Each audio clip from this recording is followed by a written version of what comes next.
Mon invité ce midi nous emmène en Amérique avec Tintin. Les aventures du reporter aux États-Unis sont publiées dans une nouvelle édition colorisée. Bonjour Philippe Godin.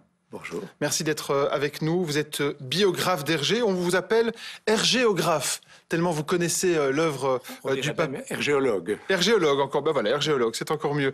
Vous venez nous parler de cet album recolorisé, Tintin en Amérique. Alors, ça, c'est la nouvelle version.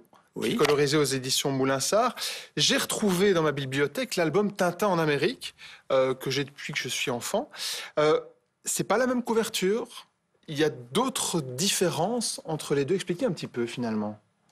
Oui, l'œuvre d'Hergé, de toute façon, qu'on la prenne par un titre comme ça, comme Tintin en Amérique, mérite évidemment des développements. Et d'ailleurs, c'est ce que je fais dans la monographie dont on parlera tout à l'heure, qui s'appelle Hergé, Tintin et les Américains.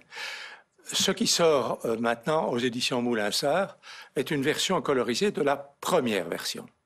Donc il faut évidemment être bien conscient que dans les années 30, au début des années 30, en 1932, est sorti Tintin en Amérique en noir et blanc, sans couleur, avec une couverture tout à fait particulière, et que en 47 est sortie la version couleur, celle que vous avez eue étant enfant, et qui est une version qui s'est basée, et ça c'est moins connu, sur des dessins qui étaient parus pendant la guerre, en 42.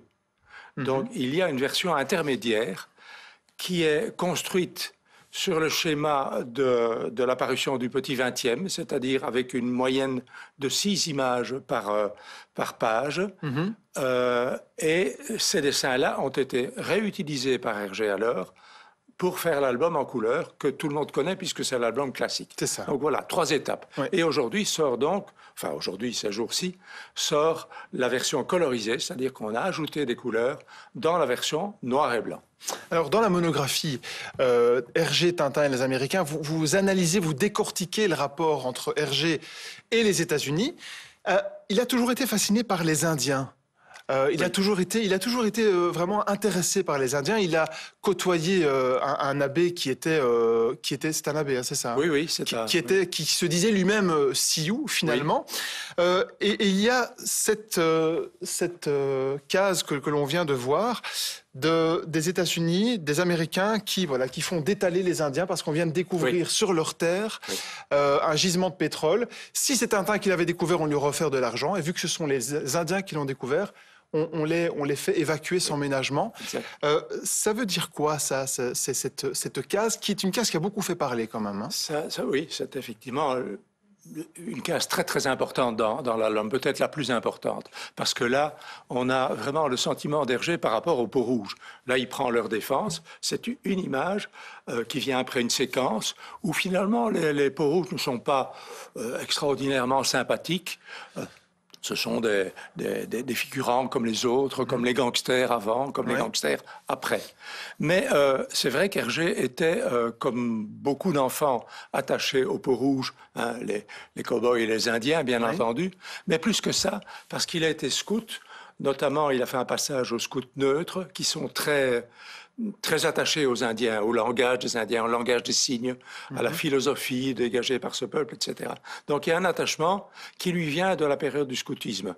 Pour le reste, bien sûr, il y a par exemple des anecdotes comme son père qui avait vu Buffalo Bill à Bruxelles à la fin du siècle précédent. Donc ce sont des choses qui comptent.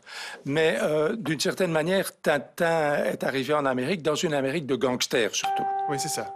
J'avais une question par rapport à ça aussi, et au travail d'Hergé. Finalement, Hergé dessine pour du divertissement. Chaque fois qu'on lui dit « Attention, cette case-là, elle pourrait être mal interprétée. Attention, tu risques d'être embêté avec cette case-là, avec ce propos-là. » Il dit « Mais non, c'est anodin. » Plusieurs fois, il dit « Mais non, c'est anodin. » Il ne se rendait pas compte de la portée que son œuvre pouvait avoir. Oui, mais il faut se remettre dans le contexte de ces remarques ou de ces échanges avec son éditeur. Il y a eu notamment la fin de la guerre. La fin de la guerre, et ce qui pose problème à ce moment-là, c'est l'apparition plutôt du drapeau américain. alors que la guerre n'est pas finie, alors que les Allemands sont encore en Belgique. Donc c'est là qu'il y a eu une discussion avec son éditeur. Par la suite, alors, bien longtemps après, quand Tintin en Amérique a été finalement édité aux États-Unis, donc dans les années 60, 70, là, il y avait d'autres problèmes qui venaient de l'édition américaine, à savoir qu'on ne mélange pas les noirs et les blancs. Voilà. Alors bon, ça paraît assez aberrant, mais Hergé a finalement dû se ranger à cette ukase, si vous voulez, en modifiant quelques images, mais de façon finalement qui sont peu significatives. Ça, c'est relativement anodin. Je veux dire, remplacer une maman noire qui berce son enfant par une maman blanche, avec un enfant blanc, bien entendu, c'était peu de choses. C'est ça. Vous le racontez avec beaucoup de détails, beaucoup de précision, des dessins aussi d'époque dans cette monographie Hergé, Tintin et les Américains. Il y a donc également Tintin en Amérique, la première version qui paraît maintenant aux éditions Molincer et qui est colorisée. Également le musée Hergé qui rouvre demain avec une exposition justement consacrée à Tintin en Amérique. Merci beaucoup Philippe Godin d'être venu nous en parler en direct ce midi. Bel après-midi à vous et à très bientôt.